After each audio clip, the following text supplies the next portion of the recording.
ena me kokofa no na ohwa laptop esi ni so ena mbisa nse efi na osi o school ena echeche mom so mo fan brief no mo fan be ye work school headmaster any assistant Mr. Benjamin ena Mr. Dia ye damase papa parents eni aso de maye JDM ne naban mo gbo adwuma eyezu mo gbo adwuma papa me first born okwa Accra school akofo ado penso na come dey according wo school mu ho no eduane no ye mom gari eni nsuo hye entu ni pa akro okọ dan na okita ohito eni otuna flex na makro na ade akwakodi ti de me ba abuja for me mom nyina makwa ba de ba Ghana CMTV so but money so like video no be subscribe to the channel no attend on notification that next time videos of this channel also submit to my say munyam no de bia no if me Mr. President to for Mr. President and just somehow sa wadaroma na but money so like video no subscribe to the channel come on my for you by chance you would want to contribute to our studio work sir being it sound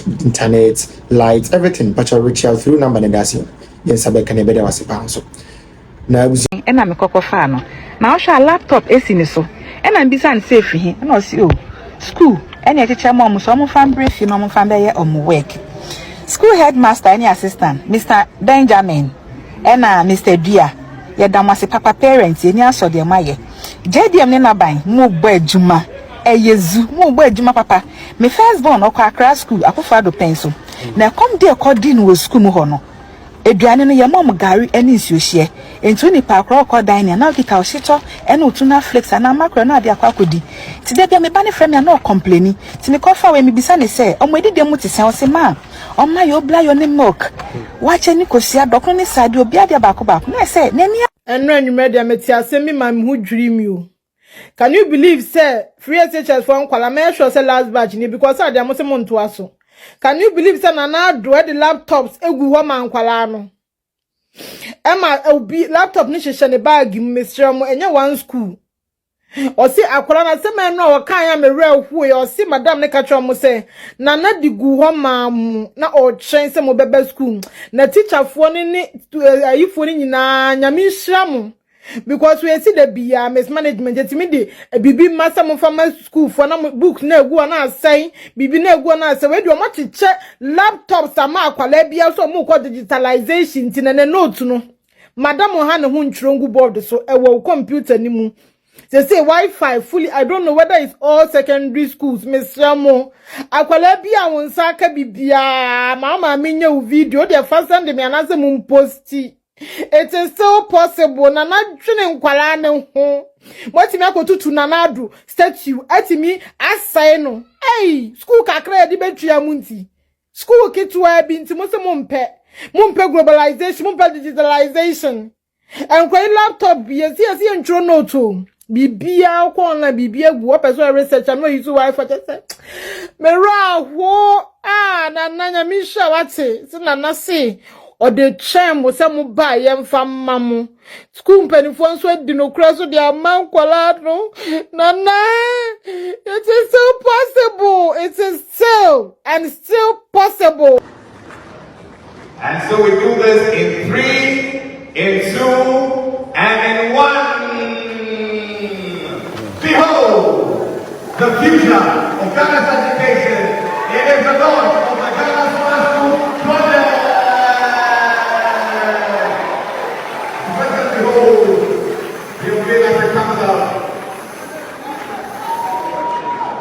Wow.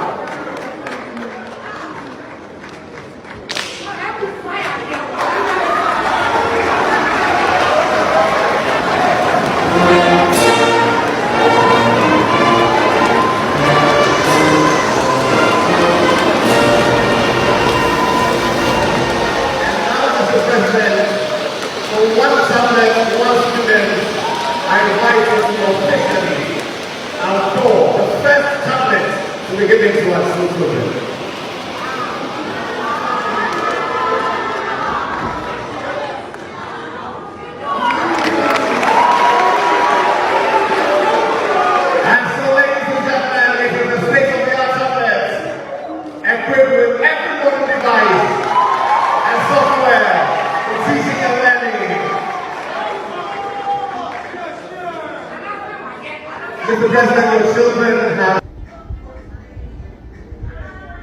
What's your woman? laptop esi ubasura ku fado ne ba onya na de ma mo mahama ba wa che laptop Jimmy NDC for mun suya nyansa mahama ba ya no wa che laptop ekita oba no e ku fado ne ba onya na de ma no tablet oso uti echo na wo sresre o gelo uti echo na wo sresre wani aje o ma mi twantro wani aje o ba betu ye school mo o ba betu ye school mo o be hu de de be ye o ma mi dintro na o sre wani aje o ba betu ye school o be hu de de be ye o kwa siasa mkra na o ma mi o kika no laptop ekita o bana o to o sisi na nim se obi a wawo be 5 ana ni aje aba papa aba onye serious woman we pasi akufado ta o ba be na eye nsu she ni gare ene obe di kosua ni wache eye wo de kosia any watch here with there. Yami be tria makamu. Yami be tria makamu. Good morning, Penny for. Me say me da so gina NDC for council. Me gina mo council e expose omo. Tro mo di che Ghana mebu no. Ah no nti omo psychic Ghana mebu no adwene. E ma Ghana mebu no e disrespecting Nakufado. Did Nakufado attempt can pass assumption Nakufado. Yakachem Mukachem Mebuni said, Momo Ebamu Edmo Maye, right? And you know, Musluga, Monamana more town to can pass assam and a 24-hour economy. I didn't Mebun to mean funny and to mean Sian and to mean can you even read in between lines with them and true moody. Yes, and you say this Mama on Babemudo, Mama about or Babemuda, Munim Mama, but still. Mudi G. Echo didn't check or trouble mamma. So, also about over my 24-hour economy, 1 job, 3 shifts, 1 year chum. Moko per soldier, any police echo di.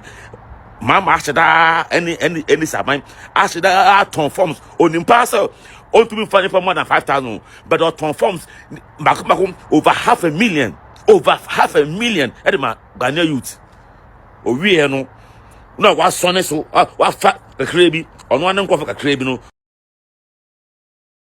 This for no mobile comment here no or mokaya. A busy NDC more besianda. A big cry say, mention bank a coin, NDC are buying a ball besia. A business to me can say the entire 2025 no. NDC are buying and fire any loan agreement and call parliament for approval. One more besianda just say ignorant comment that say be. Yes, a be names. Comment that akoda woni mhwe kra make it just say Jimmy but you see, we free education I'm a baby mom. This is the last time I will do this. Into muntie na muntie ni. Most NDC more besia that since I'm mobile bem. But a few weeks ago, I told force the finance minister can say under this useless NDC government, so mobile to me government workers kakra na just saw my kwakobo besia. Now in 1 year, we bought business 17 billion Ghana cedis. Edi etia abaya adwuma yafo aketua pe. That's it, like paying of government workers salary.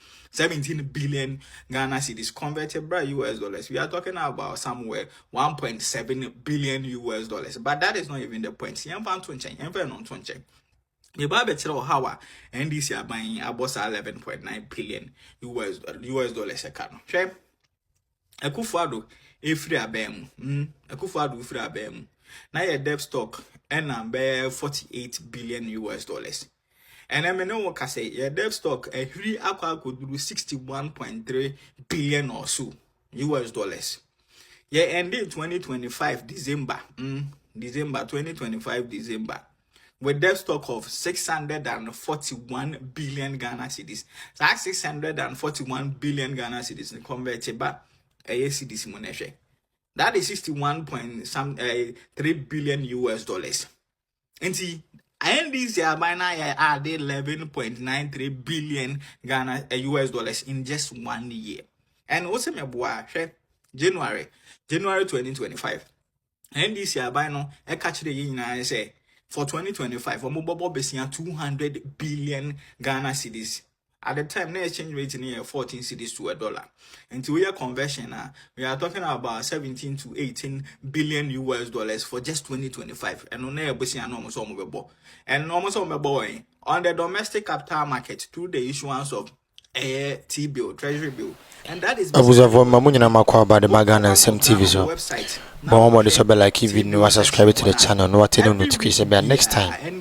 Videos of this nature about some sabit makabi now watch your comment section. There wasn't a single week. So the munyina when Mr. President.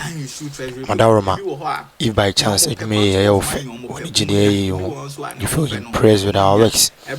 Happens all boy may sit here studio near there. But your number and that's with marriage here to you. In some kind of episode maybe any Japan and better was so. Because this is the most active pro-NPP platform on social media. Now the BR said the end mama back to back. Teams will be a part of this family. Support us and we'll be so much grateful. The Busunya baby will be a home video and watch out to say Addo Dee Nyame is working. Addo Dee Nyame is working.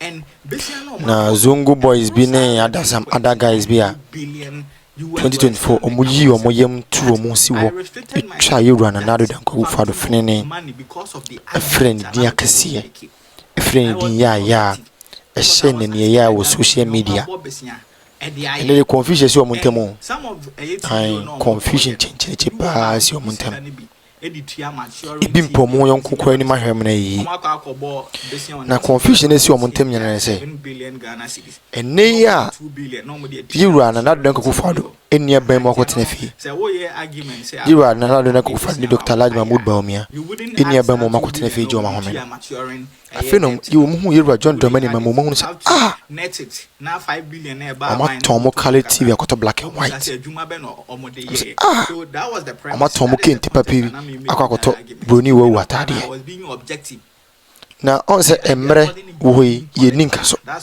ana se mere twem ho ntimi ndane zan ko achi TBC o matata no mo ye blame games we blame we na we blame we no blame we Addo Dee Nyankopon pe ne betima yesade we nipa bi ntimi nye ye bon hu de ro chagana for se Ghana for ye John Dramani Mahama mu hu ne Sunday bukat ni zama mu enyenyenyenyenye fare ma mu enyenyenyenye mo ntie ene confusion si o montem Abuja se beka se yawa mo me enko he video ne mra enko ba bia o ye wie ba me sabe kire ma dwo ha enko mra intisika no munya 11.93 billion ni nyina ba o mo honom ne omudi tua maturing T-bill no eno nka ho so eno na mebu so omo say eden na omo de aye sa 11.93 billion US dollars NDC aban enya no just 1 year then na omo de aye because social service na it's more than half of what Akufo-Addo a boy Akufo-Addo boy in the entire 8 years. If Mahama should go according to this trajectory, say every year be obeboka and our bebo besia 11 billion US dollars. It means say or the 4 years bebe we no about besia in excess of 44 billion US dollars, which will be like times 2 of what Akufo-Addo a boy in 8 years. You will use just 4 years to borrow times 2 of what Akufo-Addo used 8 years to borrow, and that is alarming. That cannot be sustainable for our economy like this. More so say Akufo-Addo ne buying. Try hard to make sure say the global economic crisis are a coma and then the debt challenges because at the point in a government revenue was easy, you lock it down the country, your port in the internet, say a Bobesiam, Emma, your qua him, a Akufo-Addo na buy a Jumama, say you need debt problem. You need a kahun problem cry.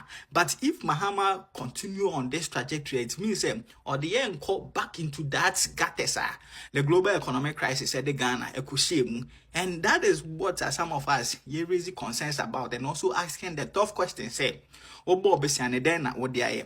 And you have these fools so you so much, no more comment section, no more can more. Or draw letter 24th June, which is Tuesday.